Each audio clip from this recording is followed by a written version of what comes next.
I was born and raised as a Muslim in Cairo, Egypt, but I grew up as a child in the 50s in the Gaza Strip. And the reason I was in Gaza was because Gaza at that time was part of Egypt.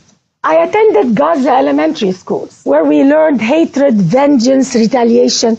Peace was never an option. The concept of peace was something foreign. Actually, the word peace was never even mentioned in the services of any mosque. We recited poetry every day in the school, wishing upon ourselves to die as martyrs. You know, I used to see girls reciting this poetry while they're crying. They would wish upon themselves to die as a martyr. See, our value system was about victimhood, thinking of ourselves as victims, or to be a martyr, to go kill everybody and die as a martyr, either a victim or a martyr. There is nothing in between. Women don't go to mosques, but we used to hear the service of the mosque either on radio or on TV. And I remember every Friday prayer, the sheikh would be at the end of the sermon, he would curse, may God destroy the Jews and the infidel and even the Christians and non-Muslims.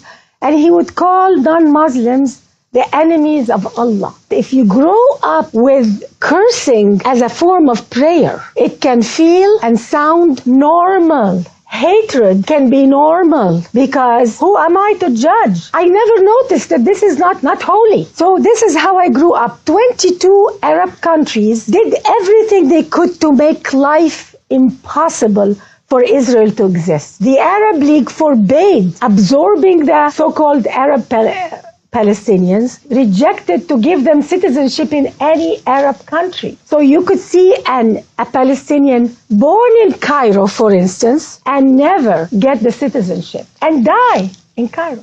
They are born and die in Syria, a Palestinian, and they never get a citizenship. Why? Because the Arab League wanted the Palestinian problem never to be solved. This is not their agenda. The agenda is to keep them refugees from birth to death. The culture was so for sacrificing. They encouraged women to stand up in front of the cameras and say, I gave my son to the jihad and I want my other children to die in the jihad. Women who are for life, for peace, were looked down upon. Women who would be radical, if not more radical than men, who will promote jihad for their children, were lifted up as honorable women to be respected in society. So for a woman to be respected in Islamic society, you have to be as radical, if not more radical, than men. And that